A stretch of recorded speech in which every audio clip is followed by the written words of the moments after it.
Ésaïe, chapitre 32. Alors le roi régnera selon la justice, et les princes gouverneront avec droiture. Chacun sera comme un abri contre le vent et un refuge contre la tempête, comme des courants d'eau dans un lieu desséché, comme l'ombre d'un grand rocher dans une terre altérée.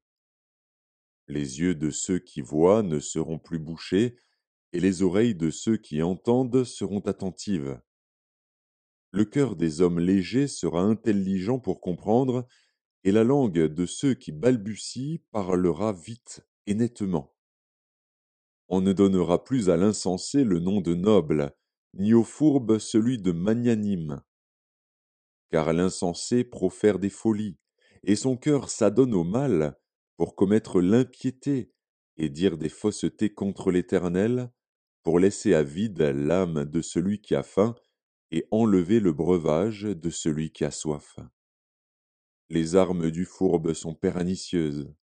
Il forme de coupables desseins pour perdre les malheureux par des paroles mensongères, même quand la cause du pauvre est juste. Mais celui qui est noble forme de nobles desseins, et il persévère dans ses nobles desseins. Femmes insouciantes, levez-vous, écoutez ma voix. Filles indolentes, prêtez l'oreille à ma parole. Dans 1 an et quelques jours, vous tremblerez, indolentes, car c'en est fait de la vendange. La récolte n'arrivera pas. Soyez dans l'effroi, insouciantes, tremblez, indolentes, déshabillez-vous, mettez-vous à nu et saignez vos reins.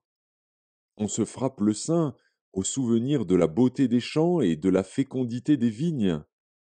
Sur la terre de mon peuple croissent les épines et les ronces, même dans toutes les maisons de plaisance de la cité joyeuse. Le palais est abandonné, la ville bruyante est délaissée. La colline et la tour serviront à jamais de caverne. Les ânes sauvages y joueront, les troupeaux y paîtront, jusqu'à ce que l'Esprit soit répandu d'en haut sur nous, et que le désert se change en verger, et que le verger soit considéré comme une forêt. Alors la droiture habitera dans le désert, et la justice aura sa demeure dans le verger. L'œuvre de la justice sera la paix, et le fruit de la justice le repos et la sécurité pour toujours.